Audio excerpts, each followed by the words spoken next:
I did not sleep in the shirt. Yeah, with my family.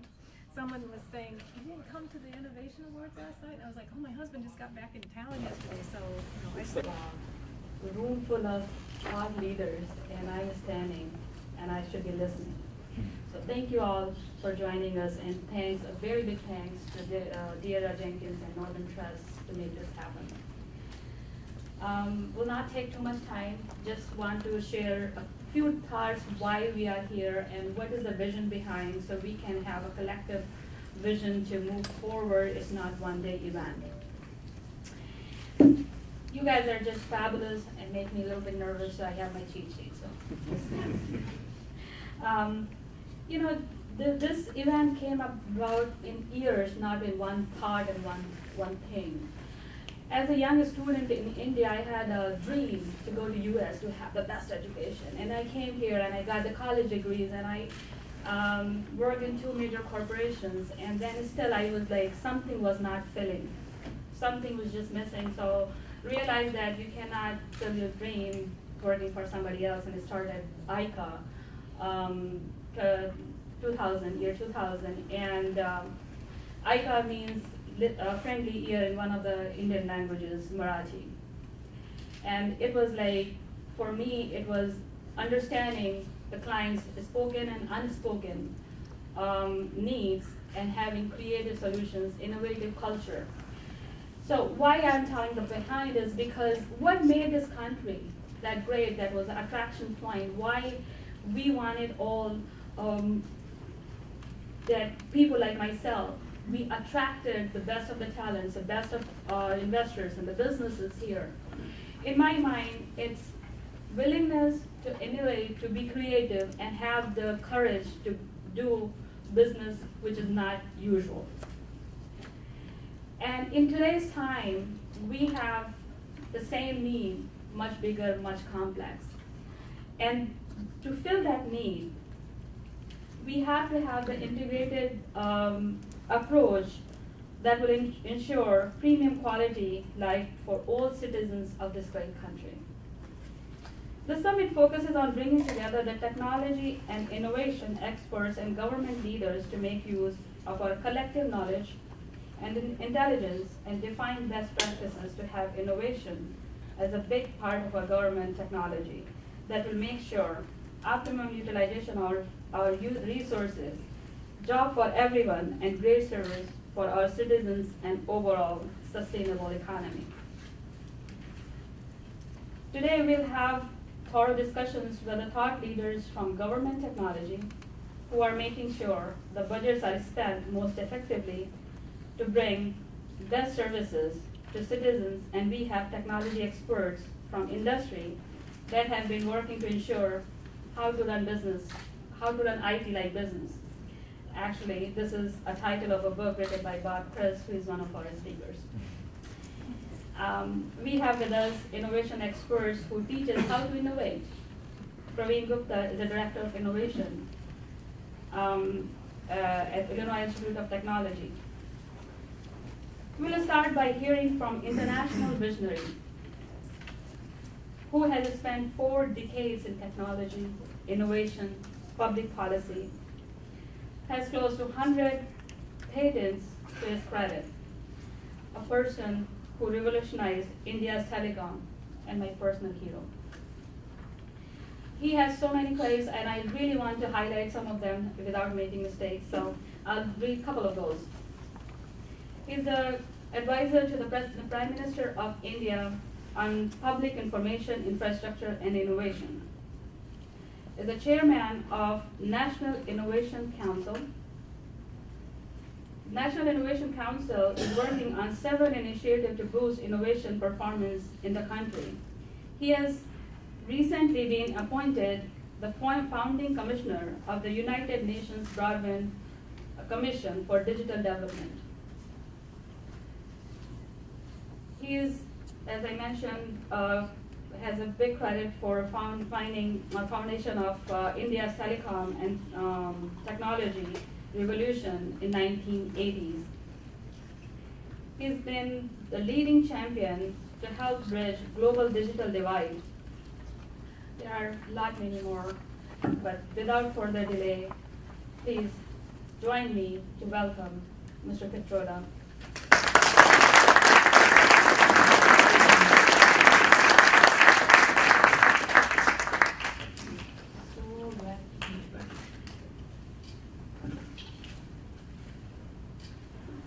Thank you, Poonam.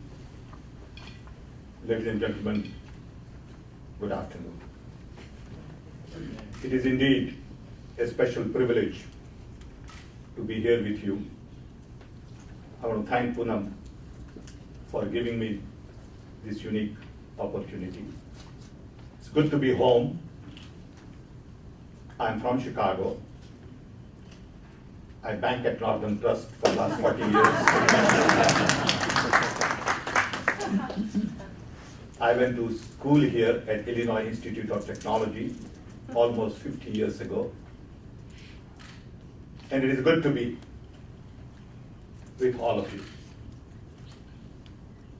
I want to share with you today a little bit about what we are trying to do in India with IT, broadband, and young talent. I think a lot of the lessons that we are going through are probably important, not only to India, but to the rest of the world. I want to share with you a little bit of my journey to put things in perspective. And then talk about how we can put some of those things into practice. Again, it is one man's view. I'm biased. And I'd like to be very clear that my background is basically IT, telecom. And as a result, I see world with narrow pair of glasses. I was born and raised in a small little village, in a tribal town of 3,000 people, 70 years ago.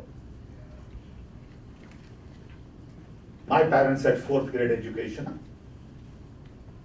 I was the first one to go to college in India. And one fine day, I saw in the newspaper that President Kennedy has decided to send man onto the moon. I was young, energetic, and stupid. So I said, hey, this is a good idea, let's go to America. I applied for admission at several places and got it at Illinois Institute of Technology. Didn't know what Chicago meant, had no idea of what this place was like. Landed up in December, cold winter.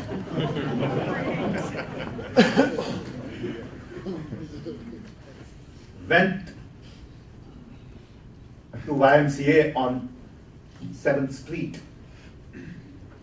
Stayed there on 5th floor, and the next morning there was murder on 7th floor. And that was my introduction to Chicago. Went to school at Illinois Institute. Came here to get a PhD in physics. My professor told me that it takes 7 years to get a PhD.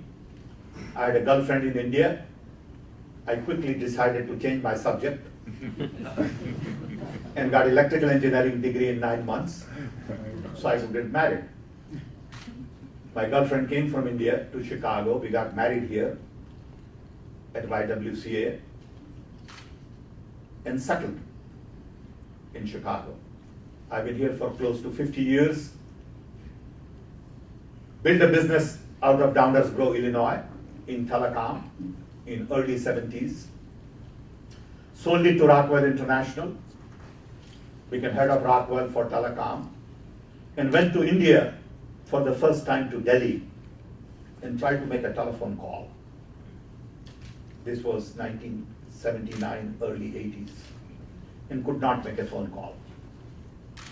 Then India had less than 2 million telephones, and it used to take 15 years to get a telephone connection. Little bit of arrogance and a lot of ignorance said, I'm going to fix this damn thing. So I came back and told my wife that I found something to do.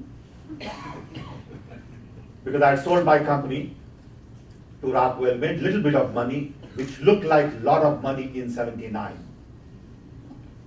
In hindsight, that was no money at all. But then for someone who had no cash, getting few $1 billion and put it at Northern Trust was great fun, done. You don't need to work anymore. So I decided to go back to India to work on telecom. Spent 10 years working with the Prime Minister, became head of telecom, minister in his government, and focused on using IT for nation building. Built from scratch all of the talent, technology, institutions, infrastructure, companies, all of the big companies that you hear about today, TCS, Wipro, Infosys, had 5 people, 8 people when we started. The great executives of Infosys used to hang around my office looking for something to do. Today, India has 1 billion mobile phones in the short span of 20 years. India produces $100 billion worth of software, export and services every year, year after year. And that number is going to go to 250 billion by 2020. But India still has huge challenges. India is still very poor, a lot of illiterates, 300 million below poverty line, 220 million hungry, 300 million illiterates. But this India is growing at the rate of 8 to 10% a year, leaving aside last year or so. And it will continue to grow at 8 to 10% for next 20 years to come. So my perspective, India has 3 fundamental challenges. One, disparity. Disparity between rich and poor, urban, rural, educated, uneducated. 2, demography. India has 550 million young below age of 25. We need to create 15 million new jobs every year, year after year. How do you do all that? How do you educate these people? How do you give them skill sets, training? Because it is their prosperity, their future which is at stake. And 3, development. Everything is happening in India but not happening fast enough. We need more roads, more schools, more colleges, more teachers, more doctors, more hospitals, and you name it. Everywhere you look around in India, you need expansion, you need excellence, leaving aside top 5% of the universities. Education quality is not that great. Leaving aside top 5% of the hospital, health services are not that great. And the list goes on and on. And the third is equity. We have to make sure that the poorest of the poor can indeed get the best education possible, best health services possible. So when we look at all of these things, we realize that the only key driver is technology. Without technology, we cannot deliver any of these things today. Technology is the key. And to me, technology is the greatest social leveler, second only to death. Technology is an entry point to bring about generational change.